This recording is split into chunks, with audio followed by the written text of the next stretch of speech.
Утром солнце мягко освещало просторный особняк, сверкающий как символ богатства и власти. Снаружи все казалось идеальным: аккуратно подстриженные сады, мраморные лестницы, фонтаны в дворике.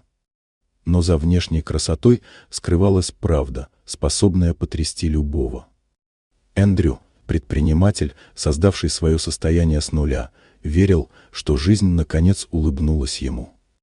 У него было все: деньги, успех и невеста, на которой он собирался жениться. Но один случайный момент в тот день разрушил иллюзии.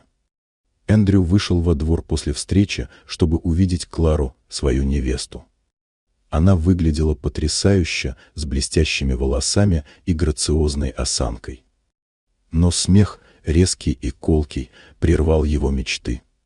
Клара издевалась над горничной Лорой, женщиной в возрасте, тихой и трудолюбивой, которая работала в особняке долгие годы. Лора, вдова и мать двоих детей, не раз сталкивалась с трудностями, но всегда сохраняла достоинство.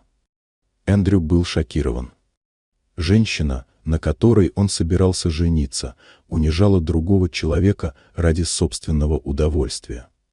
Воспоминания о матери, которая работала на износ, чтобы прокормить семью, нахлынули на него. Он помнил несправедливость и презрение, с которым сталкивалась его семья, и клялся, что если у него будет власть, он создаст мир, где люди будут ценны не за статус, а за человечность. Он подошел к Лоре, снял с нее тяжелую сумку и коснулся ее плеча с мягкой поддержкой. В этот момент Лора почувствовала, что ее видят, что ее ценят. Эндрю повернулся к Кларе, понимая, что их пути расходятся. В течение нескольких дней он наблюдал за ее отношением к персоналу и понял, что любовь не может оправдать жестокость. Свадьба была отменена. Эндрю не громил ни Клару, ни себя, он просто сделал выбор в пользу своих принципов. Но настоящая история только начиналась. Он пригласил Лору в свой кабинет и предложил помощь ее детям, образование, достойную зарплату и уважение, которого она всегда заслуживала.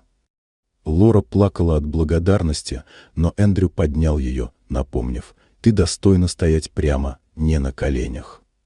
Со временем Лора и ее дети получили возможности, которых раньше не было.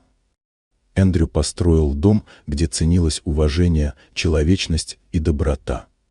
Особняк, который раньше звучал холодным смехом, теперь наполнялся теплом и уважением. Он понял, что настоящее богатство измеряется не деньгами, а тем, сколько жизней ты способен изменить к лучшему. Вот такая удивительная история. Дорогие друзья, если вам понравилось видео, поставьте лайк, а также подписывайтесь на канал, впереди еще много интересного.